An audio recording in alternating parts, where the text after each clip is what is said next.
Le président de la FIFA a défendu son projet de Coupe du Monde de football tous les 2 ans devant le Conseil de l'Europe hier. Gianni Infantino veut tellement mener son projet à bien qu'il emploie tous les arguments, y compris les plus improbables.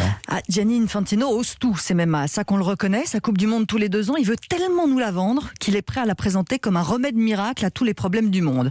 Avec ce projet, il veut tout simplement, je cite, donner de l'espoir aux Africains pour qu'ils ne soient plus obligés de traverser la Méditerranée pour trouver peut-être une vie meilleure ou plus probablement la mort en mer. Il a vraiment dit ça. Oui, vous avez bien entendu. C'est mot pour mot ce que le président de la FIFA a dit devant le Conseil de l'Europe. Pourquoi pas ? Vous voyez que c'était quand même pas bien difficile de résoudre ce problème des réfugiés. Une Coupe du Monde tous les 2 ans et c'est réglé, tout le monde est heureux. Comment n'y avait-on pas pensé avant ?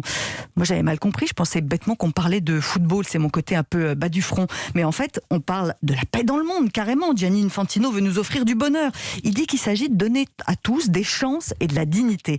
Franchement, est-ce que ça n'en manque pas un peu de dignité ce discours ? Il aurait presque pu le ponctuer d'un I have a dream aussi, tant qu'à faire. Plus c'est gros, plus ça passe. Gianni Infantino s'appuie beaucoup d'ailleurs sur le continent africain pour cette Coupe du Monde tous les 2 ans.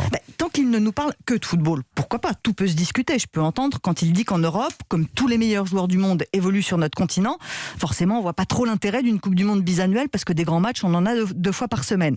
Alors qu'en Afrique, ce serait l'occasion pour les sélections de se mesurer plus souvent aux équipes les plus fortes et donc de progresser. Peut-être. Mais si la Confédération africaine est la plus enthousiaste à l'idée de multiplier les Coupes du Monde, c'est aussi parce qu'on lui fait miroiter l'opportunité d'avoir des revenus bien plus importants avec cette réforme. Il y a 54 fédérations en Afrique. Ça pèse lourd lors des élections à la FIFA et ça tombe bien parce que le prochain vote, c'est dans 1 an. Les choses sont quand même bien faites.